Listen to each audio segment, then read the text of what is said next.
ప్రత్యేకంగా ఈ సందేశం మనందరికీ కావలసిన సందేశం, యవనస్తులకు ప్రాముఖ్యంగా ప్రత్యేకమైన సందేశం. చూడండి, ఒక వ్యక్తి దేవుడు దీవిస్తే, ఒక వ్యక్తిని దేవుడు ఆశీర్వదిస్తే, దీవించబడుతూ ఆశీర్వదించబడుతూ ఉంటే ఆ వ్యక్తిని చూసి సంతోషించేవారు ఉంటారు, అలాగే ఆ వ్యక్తిని చూసి కుళ్ళుకునేవారు కూడా ఉంటారు. దేవుని బిడ్డలను ఆశీర్వదించబడము, దీవించబడము ఎవరికి నచ్చదో తెలుసా అండి? సైతానుడికి అస్సలు నచ్చదు. సైతాను ఎట్టి పరిస్థితిలో ఒప్పుకోడు. చూడండి, యోబుని దేవుడు బహుగా దీవిస్తే సైతాను కంటే అస్సలు నచ్చలేదంట. ఇలాగా దేవుడు దీవించే బిడ్డల్లో సైతాను ఏదో ఒక విధంగా చెడగొట్టాలని ప్రయత్నం చేస్తూ ఉంటాడు. దేవుడు ఒక వ్యక్తిని ఆశీర్వదిస్తూ ఉంటే సైతాను ఓర్వలేక అతన్ని ఎలాగైనా సరే కిందికి దించేయాలని సైతాను మనుషులు ఆలోచన చేస్తూ ఉంటారు. ఇక్కడ యోసేపుకు జరుగుతుంది కూడా ఇదే. యోసేపు బానిస కుర్రవాడుగా ఐగుప్తు దేశంలో అడుగుపెట్టాడు. బానిసగా అడుగుపెట్టి బాధ్యతగా పనిచేసి, నమ్మకంగా పనిచేసి, తన యజమాని దృష్టిలో మంచి పేరును సంపాదించుకొని, ఎంత మంచి పేరు సంపాదించాడు అనంటే తన యజమానుడు తన ఇంట్లో ఏముందో ఏమీ లేదో విచారించే పరిస్థితి కూడా లేకుండా యోసేపుకు సమస్తాన్ని అప్పగించేసాడంట. దేవునికి స్తోత్రం. అంత నమ్మకంగా జీవించి బానిస కుర్రవాడు కాస్త సూపర్వైజర్ అయిపోయి చక్కగా ఆశీర్వదించబడిన తర్వాత సైతాను యోసేపు మీద కన్ను వేశాడు. ఇప్పుడు సైతాను యోసేపును శోధిస్తున్నాడు. ఎలా శోధిస్తున్నాడు? ఎక్కడి నుంచి శోధిస్తున్నాడు అంటే, యోసేపు ఎక్కడ పని చేస్తున్నాడో, ఎక్కడ ఉంటున్నాడో, ఎక్కడ నమ్మకంగా పనిచేస్తున్నాడో అక్కడే సైతాను శోధించడం ప్రారంభించాడు. చూడండి, మనకు శోధన అనేది, మనకు ఆటంకం అనేది ఎక్కడి నుంచి వస్తుందో తెలుసా? ఎక్కడి నుంచో కాదండి, మన చుట్టూ ఉన్న వారి మధ్య నుంచో వస్తుంది మనకి శోధన. మన చుట్టూ ఉన్న వారి మధ్య మనకు ఆటంకం వస్తుంది. మన చుట్టూ ఉన్న మనుషుల మధ్యలోనే మనకు ఆటంకాలు, అభ్యంతరాలు, శోధనలు ఖచ్చితంగా ఎదురవుతాయి. ఎవరో చేయాల్సిన అవసరంలా మన చుట్టూ ఉన్న వారిని సైతాను ఉపయోగించుకొని మనల్ని ఏదో ఒక విధంగా నాశనం చేయాలని ప్రయత్నం చేస్తూ ఉంటాడు. అలానే యోసేపు జీవితంలో జరిగింది. ఏం జరిగిందో తెలుసండి? యోసేపు రూపవంతుడును సుందరుడై ఉండెను. అటు తర్వాత అతని యజమానుని భార్య యోసేపు మీద కన్ను వేసి, చాలండి, ఇక్కడ జరిగింది ఏంటి అని మనం ఆలోచన చేసినట్లయితే, యోసేపు మంచి రూపవంతుడు, సుందరుడు, మంచి అందము కలిగిన వాడు.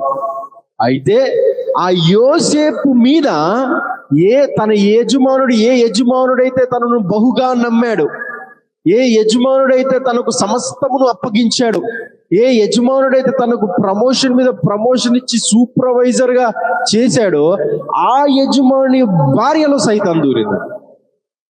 ఆ యజమాని యొక్క భార్య యోసేపు మీద శోధనకరంగా చూసే ప్రయత్నం చేస్తా ఉందంట. అలా శోధనకరంగా చూసే ప్రయత్నం చేస్తున్నప్పుడు యోసేపు ఏం పట్టించుకోవాలా. ఎందుకనంటే యోసేపు దేవుని యందు భయభక్తులు కలిగిన వాడు గనుక యోసేపు తన పని తను చేసుకుంటూనే ఉన్నాడు. అయితే ఆమె చూపు కాస్త యోసేపు మీద చూడడం మాత్రమే కాకుండా యోసేపును కావాలని ప్రేరేపించడం మొదలుపెట్టింది. దయచేసి గమనించండి, సైతాను మనల్ని పడగొట్టేటటువంటి ఆయుధం ఏదో తెలుసా అండి? మన కంటి చూపు ద్వారానే సైతాను పడగొట్టేస్తాడు. సంసోను జీవితాన్ని మనం జాగ్రత్తగా ఆలోచన చేసినట్లయితే, న్యాయాధిపతుల గ్రంథం 13వ అధ్యాయం నుండి 14వ అధ్యాయం నుండి సంసోను జీవిత చరిత్ర ప్రారంభమవుతుంది. సంసోను తిమ్నాతు వెళ్ళి ఒకతను చూసేను.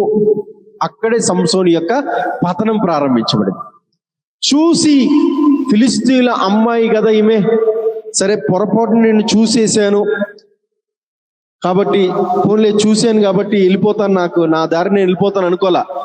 సంసోను తిమ్నాతుకు వెళ్ళి ఒక ఆమెను చూసి, ఆమె గురించి కనుక్కొని, ఆమె గురించి ఆరా తీసి, చివరికి ఆమెను వివాహం చేసుకోవాలనుకున్నాడు.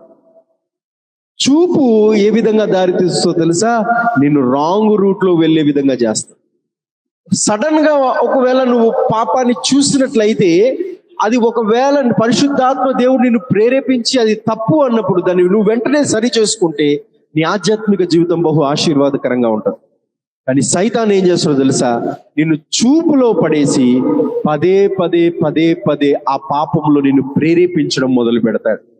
సంసోన్ అంట తిమ్నాతుకెళ్ళి ఫిలిస్తీన్ అమ్మాయిని చూడడం మాత్రమే కాకుండా ఆమెను ఆశించి ఆమెను కావాలనుకొని ఆమెతో వివాహం చేసుకోవాలని కూడా సిద్ధపడ్డాడు. తల్లిదండ్రులకు వెళ్ళి ఇదిగో నేను ఒక ఆమెను చూశాను. ఎవర్రా ఆమె? ఫిలిస్తీన్ల ఆమె. రే రే రే ఏం మాట్లాడుతున్నావు నువ్వు? నేను దేవుడు మాకు ఎందుకు ఇచ్చాడో తెలుసా? పిల్లలు లేకుండా మేము బాధపడుతూ ఏడుస్తూ ప్రార్థన చేసుకుంటా ఉంటే దేవుడే దర్శించి నేను నీకు కుమారుణ్ణి ఇస్తున్నాను, ఆ కుమారుడు నాజీరు చేయబడతాడు, ఆ కుమారుడు ప్రత్యేకంగా జీవించాలి, ఆ కుమారుడు ఫిలిస్తీయులను హతము చేయడానికి నేను ఆ కుమారుడిని ఇస్తున్నానని దేవుడు వాగ్దానం ఇచ్చి సంసోన్ని ఇచ్చాడు. ఇప్పుడు సంసోను ఫిలిస్తీయులందరినీ హతము చేయడానికి దేవుడు ఇస్తే ఈ సంసోను కాస్త ఎవరిని వివాహం చేసుకోవాలనుకుంటున్నాడు? ఇప్పుడు ఆ ఫిలిస్తీయుల్లో ఒక ఆమెను చేసుకోవాలనుకుంటున్నాడు. ఎలా ప్రారంభించబడింది ఇదంతా? చూపు ద్వారా. ఎలా ప్రారంభించబడిందండి? చూపు ద్వారా. వెళ్ళాడు, తల్లిదండ్రులతో చెప్పాడు. తల్లిదండ్రులు ఎంత చెప్పినా అస్సలు మనోడినట్ల. ఈ రోజులలో చాలా వివాహాలు ఎలా జరుగుతుందో తెలుసండి? తల్లిదండ్రులకు ఇష్టము లేకుండా జరుగుతున్నాయి. ఎలా జరుగుతున్నాయమ్మా? తల్లిదండ్రులకు ఇష్టంలా, మరికి ఎవరికి ఇష్టమో వీళ్ళకి ఇష్టమైపోయింది. పిల్లలకి చెప్తున్నారు, అమ్మా అతడు మనకు కరెక్ట్ కాదు, బాబు ఆమె మనకు కరెక్ట్ కాదు, వాళ్ళు మనకు కరెక్ట్ కాదు, మన జీవితానికి మన ఆధ్యాత్మిక జీవితానికి వారు మనకు సరిపోరు, కరెక్ట్ కాదు అని ఎంత చెప్పే ప్రయత్నం చేసినా వీరు కళ్ళంట అస్సలు తెరవబడవంటాడు. వాళ్ళు ఏది కావాలనుకుంటే అదే చేసే ప్రయత్నం చేస్తున్నారు. తర్వాత మోసపోయి, జీవితంలో మోసపోయి ఎటు కాకుండా పరిస్థితుల్లో వెళ్తున్న వారు చాలా మంది ఉన్నారు. నేటి సమాజంలో చాలా మంది యవనస్తులు ఇలా ఫేస్ చేస్తున్నారు ప్రాబ్లమ్స్. తల్లిదండ్రులకు ఏమాత్రం ఇష్టం లేదండి. మీరు జాగ్రత్తగా ధ్యానించండి. న్యాయాధిపతుల గ్రంథంలో బలవంతంగా సంసోను ఒప్పించే ప్రయత్నం చేశాడు. మీరు వస్తారా రారా? దేనికి రా? పెళ్లి చూపులకి. దేనికంట? అసలే ఇష్టం లేదురా బాబు అంటే మీరు వస్తారా రారా అని చెప్పేసి పట్టుబట్టాడు. ఇంకా ఒక్కడే కొడుకు కదా, ఎవరమ్మా? ఒక్క కొడుకుంటే నీ కోసం ఎంత గారాబాగా పెంచి పెంచి పెంచి పెంచి అని నాశనం చేసేంత వరకు కొడుకోరు వీళ్ళు తల్లిదండ్రులు. నిజమండి. నాకు అది కావాలి, అది వద్దురా చెప్తారు. లేదు కావాలని పట్టుబడితే ఆడి కోసం ఏదైనా ఇచ్చేస్తా ఉంటాం. ఆడి బండి అసలు ఆడి వయసుకు ఆడి బండికి ఆ సంబంధమే ఉండదు.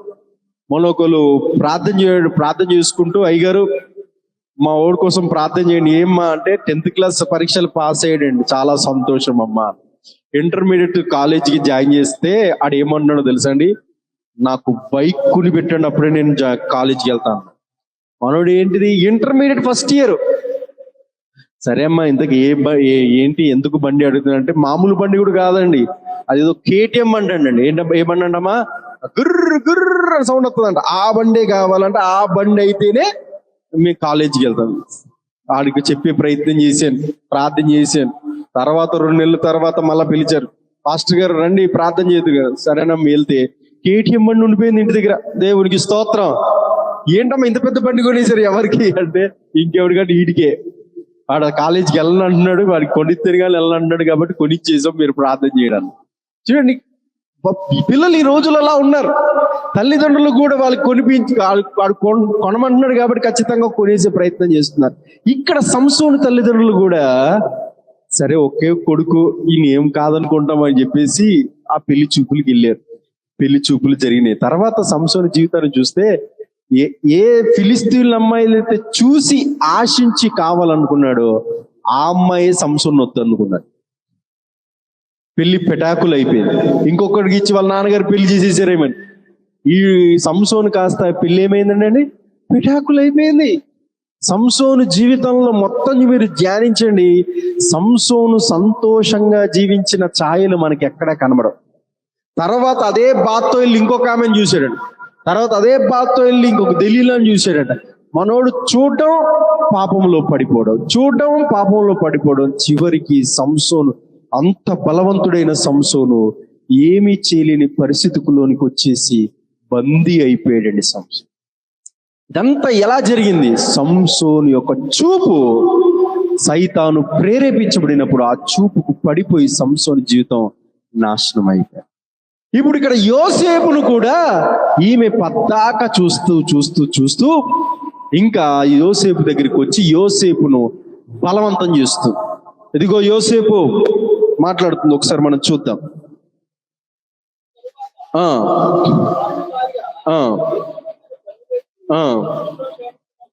చెప్పాను. అయితే అతడు ఒప్పక, నా యజమానుడు తనకు కలిగినదంతా నా చేతికి అప్పగించను కదా.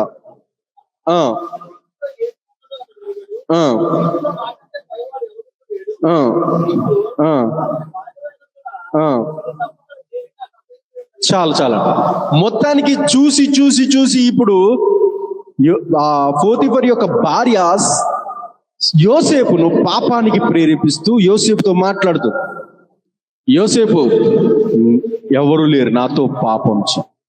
యోసేపు దేవుని యందు భయభక్తులు గలవాడు కనుక వెంటనే యోసేపు చెప్పింది ఏంటంటే నో అని చెప్పేసి. ఏం చెప్పాడమ్మా? నో. ఎవరైనా పాపానికి ప్రేరేపించినప్పుడు నువ్వు చెప్పాల్సింది ఏంటంటే నో అని చెప్పాలి. ఇక్కడ పోతీఫర్ భార్య ఈ యోసేపును ఇలా ప్రేరేపిస్తుంది కదండి. ప్రస్తుతం ఈ పాపమును ఎలా అయితే ఈమె యోసేపును ప్రేరేపిస్తుందో, ప్రస్తుతం ఉన్న సమాజంలో సైతాను యవ్వన బిడ్డలను అలా ప్రేరేపిస్తున్నాడు. దేని ద్వారా తెలుసా? ఈ ఫోన్ల ద్వారా. కరెక్టా కదమ్మా? హాయ్ అని పెడతాడు ఎవడో. నువ్వేమనాలి? మీరెవరో నాకు తెలియదని చెప్పాలి. నువ్వు హాయ్ అని పెడతావు. ఆడు సైలెంట్ కొడుకుంటాడా? మెల్లగా ఇంకొకటి పంపిస్తాడు. అబ్బా నన్ను బాగుంది అంటున్నారని చెప్పేసి నీ డీటెయిల్స్ ఇస్తావు, ఆ డీటెయిల్స్ ఇస్తాడు, ఈ డీటెయిల్స్. జరుగుతుంది ఏంటంటే ప్రస్తుతం మన యవ్వన బిడ్డలు ఎక్కువ శాతం ఈ ఫోన్ల ద్వారా ఏమవుతున్నారో తెలుసా? పాపంలో పడిపో. నిన్ను పాపంలో పడేసే ముందు సైతాను చేసేటటువంటి పని ఏదైనా ఉందంటే నిన్ను ప్రేరేపిస్తాడు, పాపానికి శోధిస్తాడు. పదే పదే నిన్ను శోధిస్తూ నిన్ను పాపంలో పడేసేంత వరకు వాడు ఏమాత్రం సైలెంట్ గా ఉండడు. ఒకసారి వాడు ఏదో హాయ్ అని మెసేజ్ పంపిస్తాడు, అప్పటికి నువ్వు రిప్లై ఇవ్వకపోతే ఇంకొక మెసేజ్ పంపిస్తాడు, అప్పటికి రిప్లై ఇవ్వకపోతే ఇంకో మెసేజ్ పంపిస్తాడు, అప్పటికి రిప్లై ఇవ్వకపోతే కాల్స్ చేయడం ప్రారంభిస్తాడు. అప్పుడు నువ్వు చెప్పాల్సింది ఏంటి? వెంటనే నో. అది అవతల ఉన్న మెసేజ్ నిన్ను పాపానికి ప్రేరేపిస్తుంది అని అంటే నువ్వు చేయవలసింది ఏంటో అని అంటే నో అని చెప్పేసి వెంటనే బ్లాక్ చేయాలి. లేకపోతే ఏం జరుగుతుందో తెలుసా అండి? ఒకవేళ నువ్వు అలుసిస్తే వాటన్నిటిని కూడా రికార్డ్ చేస్తున్నారు ఈ రోజుల్లో. ఏం చేస్తున్నారమ్మా? నువ్వు పంపించే ప్రతి మెసేజ్ స్క్రీన్ షాట్ తీస్తున్నారు. మీరు గమనిస్తున్నారండి? పెద్ద పెద్ద రాజకీయవేత్తలు, పెద్ద పెద్ద సెలబ్రిటీలు, పెద్ద వాళ్ళు సడన్ గా బ్రేకింగ్ న్యూస్ లో బయటకు వస్తున్నారు. దేనికి బయటకు వస్తున్నారు? వీళ్ళు ఎప్పుడో కథ నడిపిస్తారు. మొత్తానికి ఏదో తేడా వచ్చేసరికి ఈ స్క్రీన్ షాట్లు, వీడియో కాల్స్ ఇవన్నీ ఎలాగొస్తున్నాయి? అవతల ఉన్న వాళ్ళు ఏం చేస్తున్నారో తెలుసా? చక్కగా నువ్వు పంపించే ప్రతి రిప్లై ఇచ్చే ప్రతి మెసేజ్, నువ్వు లిఫ్ట్ చేసే ప్రతి కాల్, ఎవ్రీథింగ్ రికార్డ్ చేసుకొని ఏం చేస్తున్నారమ్మా? దాచిపెడుతున్నారు. ఒక టైంకి వచ్చేసరికి నిన్ను బ్లాక్మెయిల్ చేయడం ప్రారంభిస్తారు. ఒక టైంకి వచ్చేసరికి వాటన్నిటిని సోషల్ మీడియాలో వదిలే ప్రయత్నం చేస్తారు. ఒక టైంకి వచ్చేసరికి వాటన్నిటిని ప్రచారం చేసి నిన్ను అందరి ముందు నవ్వుల పాలు చేయడానికి రెడీగా ఉన్నారు సమాజం. అలా జరుగుతుందండి, అలా జరుగుతుంది బయట. మీరు చూడండి, బ్రేకింగ్ న్యూస్లు ప్రతి ఛానల్లో జరుగుతుంది. బ్రేకింగ్ న్యూస్లు వస్తూ ఉంటాయి. అంత పెద్ద రాజకీయ నాయకుడా ఇలా జరిగిందా? అంత పెద్ద ఆయన ఇలా జరిగింది? అంత ఒక ఎమ్మెల్యేనా, ఒక ఎంపీయా, ఏంటి ఇలాగా అని చెప్పేసి చాలా మంది ఆశ్చర్యపోతారు. ఇదంతా ఎప్పుడు జరుగుతుందో తెలుసా? ఎప్పుడో హాయ్ అనే మెసేజ్, ఎప్పుడో ఒక రాంగ్ కాల్, ఎప్పుడో ప్రారంభించబడింది. నువ్వు దానికి అవకాశం ఇచ్చినప్పుడు సైతాను ఏం చేస్తాడు తెలుసా? ఆ పాపపు వలలో నిన్ను బంధించేసి జాగ్రత్తగా దాచిపెడతాడు.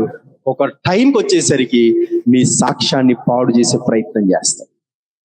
అలాంటి పరిస్థితి వచ్చినప్పుడు నువ్వు ఏం చేయాలి? మొదటిగా ఒక పాపము నిన్ను ప్రేరేపిస్తున్నప్పుడు దాన్ని నువ్వు నో అని చెప్పాలి. ఎప్పుడు నో అని చెప్పాలి? నో అని ఎంతవరకు చెప్పాలంటే జీవితాంతం అది నువ్వు నో అని చెప్తూనే ఉండాలి. ఒక్కసారి దేవుని బిడ్డలు నో అని చెప్పారంటే దట్ ఈస్ నెవర్ అని అర్థం. దేవునికి స్తోత్రం, హల్లెలూయా.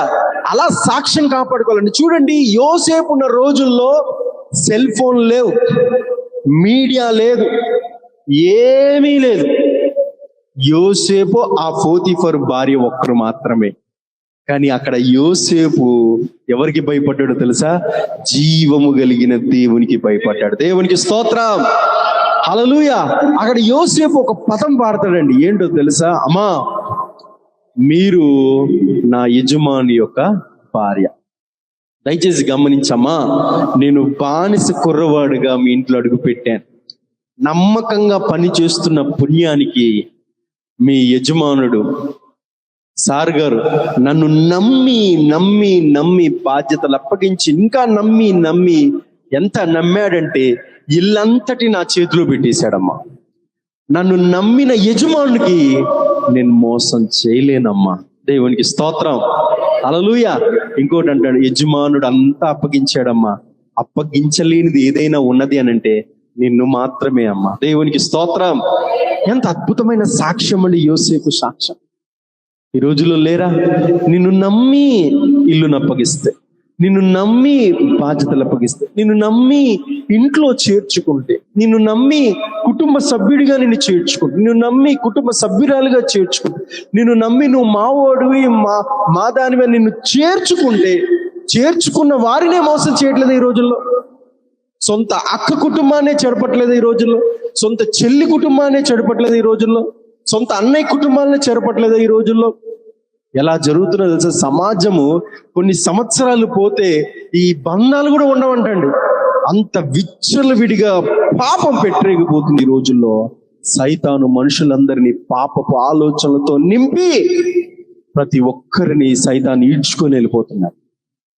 యోసేపు అద్భుతమైన మాట అంటాడమ్మా, నిన్ను తప్ప సమస్తాన్ని యజమాని నాకు అప్పగించాడమ్మా, కాబట్టి నీ మీద మాత్రం నాకు అధికారం లేదమ్మా. అంతటితో వదిలేసిందండి ఆమె. బైబిల్లో ఉంటది, ఆమె మాటి మాటికి యోసేపును శోధిస్తూ ఉండేదంట. ఒకసారి చదువు 10వ వచనం. దినము చాలండి. ఏంటంట, ఒక రోజు యోసేపుతో మాట్లాడిందంట. ఆ రోజు యోసేపు నో అని చెప్పాడట.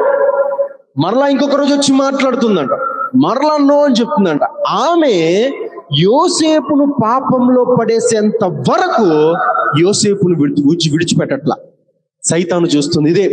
నిన్ను వాడు పాపంలో పడేసేంత వరకు, నీ పేరును నాశనం చేసేంత వరకు, నీ సాక్ష్యాన్ని నాశనం చేసేంత వరకు వాడు నిన్ను విడిచిపెట్టడు. ఏదో ఒక విధంగా, ఒక దారిలో నువ్వు చిక్కుకుపోతే ఇంకొక దారిలో, ఇంకొక దారిలో చిక్కుకుపోతే ఇంకొక దారిలో, ఏదో ఒక విధంగా నిన్ను పడేసే ప్రయత్నం చేస్తాడు సైతాను. యోసేపుతో ఒక రోజు వచ్చి మాట్లాడింది, యోసేపు నో అన్నాడు. మరొక రోజు వచ్చి మాట్లాడింది, నో అన్నాడు. మరొక రోజు వచ్చి మాట్లాడింది. అప్పుడు యోసేపు అంటున్నాడు, ఇంత ఘోరమైన దుష్కార్యము నా దేవుని ఎదుట నేను చేయలేను అనగా యోసేపు ఏమంటున్నాడు తెలుసా? అమ్మా, మీరు అంటున్నారు మీరు మాత్రమే ఉన్నాం మీరు అంటున్నారు. మీకు ఒక విషయం చెప్తాను, ఈ దుష్కార్యం ఒకవేళ చేస్తే నా మధ్యలో నా దేవుడు ఉండి నన్ను శిక్షిస్తాడు. మనం ఇద్దరమే ఉన్నా నువ్వు అంటున్నావు, మన ఇద్దరి మధ్యలో దేవుడు చూస్తున్నాడు అని నేను అంటున్నాను. దేవునికి స్తోత్రం, హల్లెలూయా. ఈ సాక్ష్యం కలిగి ఉండాలండి దేవుని బిడ్డలు, క్రైస్తవులు, యవ్వన బిడ్డలు. నువ్వు ప్రేరేపిస్తున్నావు, అయితే నా దేవుడు నన్ను చూస్తున్నాడు అని నేను చెప్తున్నాను. నువ్వు సాక్ష్యం కాపాడు. యవ్వన బిడ్డలు ఈ రోజుల్లో సాక్ష్యాన్ని కాపాడుకోలేకపోతున్నారు. ఒక మాట చెప్తాను, జాగ్రత్తగా వినండి. పెళ్లికి ముందు ఈ రోజుల్లో ఈ రీల్స్ అని, ఇన్స్టాగ్రామ్ రీల్స్ అని, అసలు ఎవరికి భయభక్తులు లేకుండా ఇష్టానుసారంగా ఎగిరి గంతులేస్తున్నారు, నానా రకాలుగా చేస్తున్నారు కదండి. ఓకే, మీ స్వేచ్ఛ, మీ ఇష్టం చేస్తున్నారు. ఒక క్రైస్తవ బోధకుడిగా, సువార్థికుడిగా ఓ మాట చెప్తాను. తర్వాత నీకు వివాహం అవుతుందా లేదండి? అమ్మాయికి వివాహం, అబ్బాయికి వివాహం అవుతా ఉంటుంది. వివాహం అయిన తర్వాత నువ్వు వివాహం కాకముందు ఈ రీల్స్ లో ఎగిరి గంతులేసావుగా, సినిమా డైలాగులు చెప్తా ఉన్నావుగా, ఇవన్నీ చేసావు కదా. నీ భర్త నిజంగా నీకు మంచి భర్త రావాలనుకుంటే, మంచి భర్త నిన్ను ప్రేమించి, నిన్ను పట్టించుకొని, నిన్ను ప్రార్థనలో నడిపించి ఆత్మీయమైన భర్త రావాలని ఆశించి భర్త వచ్చిన తర్వాత ఆ రీల్స్ భర్త చూసి, అబ్బా ఏం చేసేవమ్మా, ఎంత బాగా చేసేవమ్మా, ఎంత సూపర్ గా చేసేవమ్మా అని నేను పొగుడుతాడు అనుకున్నావా? మాటి మాటికి నిన్ను ఆ వాటిని బట్టి నిన్ను బాధ పెడతాడు తెలుసా. నచ్చదు. నిజంగా నీకు మంచి భర్త రావాలనుకుంటే ఆ మంచి భర్తకి నువ్వు చేసేవన్నీ కూడా నచ్చవు. అప్పుడు నచ్చకపోగా భర్త ఏం చేస్తాడు, నేను బాధ పెట్టే ప్రయత్నం. అదే నువ్వు సాక్ష్యాన్ని యవ్వన కాలంలో కాపాడుకున్నావు అనుకో, నీకు వచ్చే భర్త కూడా మంచి సాక్ష్యం కలిగి వస్తాడు. దేవునికి స్తోత్రం. హల్లెలూయా. చూడండి, ఇస్సాకు తన యవ్వన జీవితాన్ని సాక్ష్యాన్ని కాపాడుకున్నాడు. మంచి గుణవతైన భార్య, మంచి సుందరమైన భార్య, మంచి యవ్వన భార్య, ఏ పురుషుడును ఆమెను కూడలేని ఆ భార్య రిబ్కా ఇస్సాకుకు భార్యగా వచ్చింది. దేవునికి స్తోత్రం. అలాగా నీ యవ్వన కాలాన్ని, నీ సాక్ష్యాన్ని, నువ్వు పరిశుద్ధతను కాపాడుకుంటే దేవుడు నీ సాక్ష్యానికి ఆధారంగా, నీ పరిశుద్ధతకు ఆధారంగా ఎవరిని తీసుకురావాలో దేవుడు వారిని తీసుకొచ్చి నీకు వివాహం చేస్తాడు. నువ్వు ఎవడో వస్తాడులే, ఏమో వస్తుందిలే, ఈ లైఫ్ నేను ఎంజాయ్ చేయకపోతే ఎలాగని ఇష్టానుసారంగా నువ్వు ఎంజాయ్ చేసేవనుకో, దేవుడు ఏమైనా కళ్ళు మూసుకుంటున్నాడా? నువ్వు ఎలా జీవిస్తున్నావో యవ్వన కాలంలో అలాంటి అమ్మాయినే జీవించే అమ్మాయిని తీసుకొచ్చి నీకు జతగడు. రేపొద్దున నువ్వు ఇలా దాన్ని అనుకోలేదు, అబ్బా నువ్వు ఏమన్నా మంచుడికి జీవించవని నీ సంగతి కూడా నాకు తెలుసు అంటది.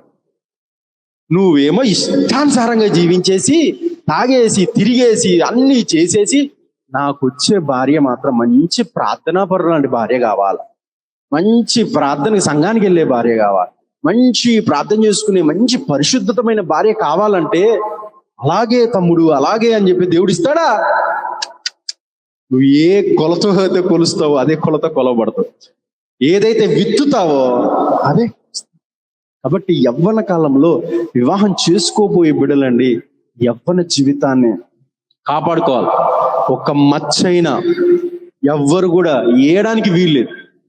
అలా నువ్వు కాపాడుకుంటే జరుగుతుంది ఏంటంటే, అలా నువ్వు యవ్వన కాలాన్ని సాక్ష్యం నువ్వు కాపాడుకున్నావు అనుకో, నీ వైవాహిక జీవితం, నీ కుటుంబ జీవితం ఆశీర్వాదకరంగా దేవుడు చేస్తాడు. దేవునికి స్తోత్రం. హల్లెలూయా. ఇక్కడ యోసేపు తన సాక్ష్యాన్ని ఎలా కాపాడుకుంటున్నాడు చూడండి. అమ్మా, ఇంత ఘోరమైన దుష్కార్యం నా దేవుని ఎదుట నేను చేయ, అనగా నా దేవుడు ప్రతిదీ చూస్తున్నాడు అని యోసేపు తన యజమానురాలతో చెప్తాడు. అప్పటికి ఆమె వదిలేసిందా. మరొకరు నెక్స్ట్ రోజు ఎవరు లేనప్పుడు యోసేపు పనిచేసిన మరల వచ్చింది. యోసేపు, అసలు నీకు జీతం ఎంత అయ్యా? ఎంతమ్మా? అంతా చేసి 10,000 రూపాయలు ఇస్తున్నారు. 10,000 రూపాయలేనా? నువ్వు నాతో పాపం చేస్తే 1,00,000 రూపాయలు జీతం ఇస్తా, ప్రమోషన్ మీద ప్రమోషన్ ఇస్తా, నా భర్త నేను ఏదంటే అదే, కాబట్టి నాతో పాపం చే. ఇలా ప్రేరేపిస్తా ఉండేదంట. అలా ప్రేరేపిస్తున్నా కూడా యోసేపు డబ్బుకు కానీ, హోదాకు కానీ, దేనికి కూడా లొంగలేదు. కేవలం తన పరిశుద్ధతను మాత్రమే కాపాడుకోవడానికి ప్రయత్నించాడు. దేవునికి స్తోత్రం. ఈ రోజుల్లో, ఆనాటి కాలంలో జరుగుతున్నట్టు ఈ రోజుల్లో జరగట్లేదా? బయట సాఫ్ట్వేర్ కంపెనీస్లలో, ఎంఎన్సి కంపెనీస్లలో, సాఫ్ట్వేర్ ఉద్యోగాలు చేసే చోట్ల ఎన్ని జరగట్లేవో తెలుసా అండి? నువ్వు నాతో పాపం చేస్తే నేను నీకు ప్రమోషన్ ఇస్తా, నువ్వు నాతో పాపం చేస్తే ఈ ఇంటర్వ్యూలో నేను సెలెక్ట్ చేస్తా, నువ్వు నాతో పాపం చేస్తే నీకు ప్రమోషన్ మీద ప్రమోషన్, జీతం పెంచుతా, నువ్వు నాతో పాపం చేస్తే ఫారెన్ ట్రిప్పులు తీసుకెళ్తానని ఇలాగా ప్రలోభ పెడితే కొంతమంది మాత్రమే తమ క్యారెక్టర్ని కాపాడుకోగలుగుతున్నారు. చాలా మంది వరకు ఈ ప్రలోభాలకు లొంగిపోయి, డబ్బుకు లొంగిపోయి, ప్రమోషన్లకు లొంగిపోయి, ఈ ఫారెన్ ట్రిప్పులకు అనే వాటికి లొంగిపోయి తమ క్యారెక్టర్ని పణంగా పెట్టి, పరిశుద్ధతను పణంగా పెట్టి పాపంలో పడిపోయిన వారు చాలా మంది ఉన్నారు. ఈ వాక్యం వింటున్న వారిలో కూడా చాలా మంది ఉన్నారు. అలా పాపంలో పడిపోయి తమ క్యారెక్టర్ని పోగొట్టుకుంటే దేవుడు సమస్తమును చూస్తున్నాడు. చిన్నప్పుడు మా ప్రిన్సిపల్ గారు ఒక అద్భుతమైన ఇంగ్లీష్ స్టేట్మెంట్ చెప్పారు. ఏంటో తెలుసండి? If wealth is lost, nothing is lost. అనగా సంపద పోయిందనుకోండి, డబ్బు పోయిందనుకోండి, నీ జీవితంలో ఏమీ పోనట్టే, మళ్ళా సంపాదించుకోవచ్చు, మరలా ఎలాగైనా సంపాదించుకోవచ్చు. If health is lost, something is lost. నీ ఆరోగ్యాన్ని నువ్వు పోగొట్టుకుంటే నీ జీవితంలో ఎంతో కొంత కోల్పోతున్నట్లే. But if character is lost, everything will lost అన్న. అనగా నీ సాక్ష్యాన్ని, నీ జీవితాన్ని, నీ పరిశుద్ధతను, నీ వ్యక్తిత్వాన్ని నువ్వు పోగొట్టుకుంటే నీ జీవితం అంతా నువ్వు పోగొట్టుకున్నట్టే అన్నారు. అంత అద్భుతమైన స్టేట్మెంట్ అండి. అనగా నీ డబ్బు పోయిందనుకో మరలా సంపాదించవచ్చు, ఆరోగ్యం పోతే మరలా ట్రీట్మెంట్ చేసుకొని మరలా ఆరోగ్యాన్ని కాపాడుకునే ప్రయత్నం చేయొచ్చు. కానీ నీ వ్యక్తిత్వము, నీ సాక్ష్యము, నీ పరిశుద్ధత నువ్వు పోగొట్టుకున్నావు అనుకో, నీ జీవితం అంతా కూడా నువ్వు పోగొట్టుకున్నట్లెక్కే. కాబట్టి ఏది కాపాడుకోవాలంటే క్యారెక్టర్ని కాపాడుతాం. ఏం కాపాడుకోవాలమ్మా? అదే కాపాడుకోలేకపోతున్నారు ఈ రోజుల్లో ఉన్న యవ్వన బిడ్డ. క్యారెక్టర్ని పక్కన పెట్టేస్తారు, అస్సలు ఏం మాత్రం పట్టించుకోవట్లేదు. బూతులు తిట్టేవాడు తిట్టుకుంటున్నాడు, ఇష్టానుసారంగా జీవించేవారు జీవిస్తున్నారు, పాపమునకు ప్రేరేపించబడేవారు ప్రేరేపిస్తున్నారు. ఎవరు కళ్ళు కప్పాలో వాళ్ళు కాళ్ళు కప్పేస్తున్నారు. మీకు ఒక విషయం తెలుసా అంటే, ఈ రోజుల్లో యవ్వనస్తుల ఫోన్లో ఒకసారి మనం చెక్ చేస్తే అసలు ఎవరికి తెలియనటువంటి యాప్లు డౌన్లోడ్ చేసుకుంటా ఉంటారు. అసలు తల్లిదండ్రులకు ఆ విషయం కూడా తెలియదు, ఎవరికి తెలియదు. అసలు ఆ యాప్ ఓపెన్ చేయడానికి కూడా దాన్ని ఎలా దాచుకోవాలో కూడా దాచేసుకుంటారు. పాపము చేయడానికి ఈ రోజు యవ్వన బిడ్డలు పరుగులు పెడుతున్నారు. అలా పరుగులు పెట్టడానికి సైతాను అనేక అవకాశాలు ఇస్తూ ఉన్నాడు. కానీ అక్కడ చూడండి, పాపము చేసే అవకాశం వచ్చినా, పాపము చేస్తే ఎవరు చూడరని తెలిసినా, అక్కడ పాపము చేసే అవకాశం ఉన్నప్పటికీ యోసేపు మాత్రం పాపము చేయకుండా తన పరిశుద్ధతను కాపాడుకుంటూ దేవుని కోసం సాక్షిగా నిలబడ్డాడండి. దేవునికి స్తోత్రం. అలా కాపాడుకోవాలి మనం, అలా పరిశుద్ధతకు ప్రయత్నించాలి. అలా పరిశుద్ధతను కాపాడుకుంటే దేవుడు మనల్ని ఏం చేస్తాడు తెలుసా? దీవిస్తాడు. తర్వాత లాస్ట్ జరిగింది ఏంటో మనం చూద్దాం. 11వ వచనం. అట్లుండగా ఒకనాడు అతడు తన పని మీద ఇంటికి వెళ్ళినప్పుడు ఇంటి మనుషులలో ఎవరునూ అక్కడ లేరు. అప్పుడు ఆమె అతని వస్త్రము పట్టుకొని తనతో శయనించుమని చెప్పగా అతడు తన వస్త్రము ఆమె చేతిలో విడిచిపెట్టి తప్పించుకొని బయటికి పారిపోయాను. చివరిగా ఆమె మాట్లాడింది, చూసింది, మాట్లాడింది. ఇలాగైతే యోసేపు ఒప్పుకోట్లా. యోసేపుని ఏదో ఒక విధంగా నేను లొంగ తీసుకోవాలని చెప్పేసి చూపులైపోయిన తర్వాత, మాటలైపోయిన తర్వాత ఇప్పుడు ప్రయత్నం చేస్తుంది. ఒక్కసారి యోసేపు ఒంటరిగా పని చేసుకుంటే యోసేపు దగ్గర డైరెక్ట్ గా వచ్చి ఇంకా బలవంతం చేసే ప్రయత్నం చేస్తే యోసేపు అమ్మగారు ఏంటి పాపం చేయి అని చెప్పేసి బలవంతం చేస్తే యోసేపు అక్కడే ఉండి ఎవరు చూడట్లేదు కాబట్టి కాంప్రమైజ్ అయిపోయారు అనుకున్నారా? లేదండి, యోసేపు అంట పారిపోయాడంట. ఏమైపోయాడంట? బైబిల్ అదే సెలవిస్తుంది. చదువుదాం. తిమోతికి రాసిన 2వ పత్రిక 2వ అధ్యాయం 22వ వచనం. యవ్వనుడా నీ యవ్వనేచ్ఛల నుండి పారిపోము. బైబిల్ ఏం సెలవిస్తుందంటే పాపమునకు మనం ఏమవ్వాలంట? పారిపోవాలి. నేను పరిశుద్ధుణ్ణి, నేను ప్రార్థనా పరుణ్ణి, నన్ను ఎవ్వరు ఏం చేయలేరంటే కుదరదు అక్కడ. అలాంటి పరిస్థితి వచ్చినప్పుడు నువ్వు చేయవలసింది ఏంటంటే పారిపోవాలి. ఆ ప్లేస్ లో నువ్వు ఎందుకున్నావు? ఆ ప్లేస్ కు నువ్వు ఎందుకు వెళ్ళావు? పోనీ ఎవరు స్నేహితులు తీసుకెళ్లారు. ఆ ప్లేస్ లో పాపము జరుగుతుంది అన్నప్పుడు ఇంకా చూస్తూ ఉంటావా? వెంటనే అక్కడి నుంచి నువ్వు పారిపోవాలి. యోసేపు చేసింది అదేనండి. ఏం చేశాడు తెలుసా? అక్కడ నిలబడలా, వెంటనే పారిపోయాడు. ఇంకా వెంటనే ఈ స్థలంలో నేను ఉండడానికి వీల్లేదని చెప్పేసి యోసేపు అంట వస్త్రమును అక్కడ విడిచిపెట్టేసి పారిపోయాడు. అలాంటి విధంగా మనం జీవించాలి. ఎక్కడైతే పాపము జరుగుతుందని నీకు తెలుస్తుందో అక్కడ నువ్వు ఉండడానికి వీల్లేదు. అక్కడ ఏమాత్రము నువ్వు ఉండడానికి వీల్లేదు. నా ఫ్రెండ్స్ తాగుతారండి, నేను మాత్రం అక్కడ కూర్చొని థమ్స్అప్ తాగుతాను. కుదురుతుందా? ఆడు ఎలాగైనా సరే నేను తాగిపించే ప్రయత్నం చేస్తాను. నేనైనా తాగానండి, థమ్స్అప్ మాత్రమే చాలు. పోలే, నువ్వు థమ్స్అప్ తాగేసి బార్ అండ్ రెస్టారెంట్ దిగుతున్నావు. అప్పుడే సంఘబిడ్డలు ఎవరో చూశారు, అమ్మగారు చూశారు, పాస్టర్ గారు చూశారు, కుటుంబ సభ్యులు ఎవరైనా చూశారు అనుకోండి, అబ్బా మా ఊడు బార్ అండ్ రెస్టారెంట్కి వెళ్ళి థమ్స్అప్ తాగొస్తున్నాడమ్మా అనుకుంటారా? ఏమ్మా అనుకుంటారా? వీడు ఎవరికి తెలియకుండా తాగొస్తున్నాడని చెప్పి 10 మందికి ప్రచారం చేస్తారు. అసలు నువ్వు అదే ప్లేస్ లో లేవనుకో ఏ గొడవ ఉండదు. సైతాను చేసేది ఏంటో తెలుసా? నిన్ను పడేసేటప్పుడు, నిన్ను శోధించేట పరిస్థితులు వచ్చిన మొదటిగా వాడు చూపుతో నిన్ను పడేయాలని ప్రయత్నం చేస్తాడు. రెండవదిగా మాటలతో నిన్ను పడేయాలని ప్రయత్నం చేస్తాడు. మూడవదిగా చివరిగా వాడు చేతలతో నిన్ను పడేయాలని ప్రయత్నం చేస్తాడు. వాడు చూపులకు కానీ, వాడు మాటలకు కానీ, వాడు చేతలకు కానీ నువ్వు పడకుండా ఉండాలంటే యోసేపు వలె నీ పరిశుద్ధతను కాపాడుకోవాలి. దేవునికి స్తోత్రం. యోసేపు వలె నువ్వు దేవుని యందు భయభక్తులు కలిగి ఉండాలి. యేసుక్రీస్తు ప్రభువారిని కూడా సైతాను శోధించే ప్రయత్నం చేస్తే ఆ శోధకుడిని యేసు ప్రభువారు ఏం చేశాడు తెలుసా? వెళ్ళగొట్టేశాడు. ప్రార్థనా జీవితం ద్వారా నువ్వు శోధనను ఎదిరించేవారుగా నువ్వు ఉండాలి.